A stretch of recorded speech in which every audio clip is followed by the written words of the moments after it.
নমস্কার বন্ধুরা, বাসায় রান্না বান্নাতে সকলকে স্বাগত। আজ তোমাদের সাথে ডিম দিয়ে একটা সুন্দর ব্রেকফাস্টের রেসিপি শেয়ার করব। বেশি কথা না বাড়ি, চলো রেসিপিটা শুরু করি। রেসিপিটা বানানোর জন্য আমি এখানে বাঁধাকপিকে সরু করে কেটে নিয়েছি, আলুকে গ্রেট করে নিয়েছি, আর পেঁয়াজে টুকরো করে কেটে নিয়েছি, আর নিয়েছি পেঁয়াজ কলি, সেটাকেও ছোটো ছোটো টুকরো করে কেটে নিয়েছি।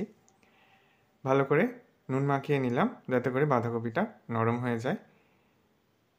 এরপর ডিমকে ফাটিয়ে নিয়ে কুসুমটা আলাদা করে নিয়েছি, আর সাদা অংশটা দেখো এইভাবে সবজিগুলোর সাথে দিয়ে দিলাম।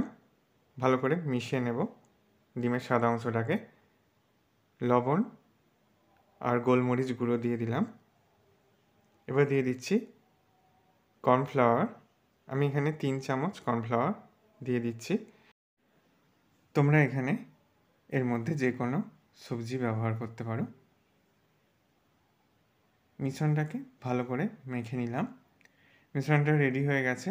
এবার ওভেনে তাওয়া বসিয়ে তেল গরম করে নিয়েছি। এবার অল্প অল্প মিশ্রণ নিয়ে দেখো এইভাবে দিয়ে দিচ্ছি। যেহেতু আমি এখানে 3টে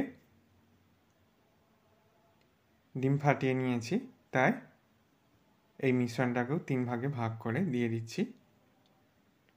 মিশ্রণের উপরিভাগটা একটু টেনে গেলে এইভাবে একটু করে গর্ত করে দিচ্ছি যাতে করে কুসুমটা এর মধ্যে দেওয়া যায়। দেখো কুসুমটা দিয়ে দিলাম।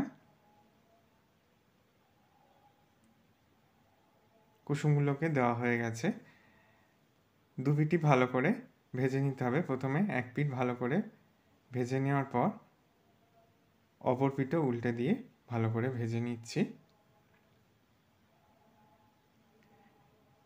আবারও বলছি, তোমরা এখানে যে কোনো সবজি ব্যবহার করতে পারো।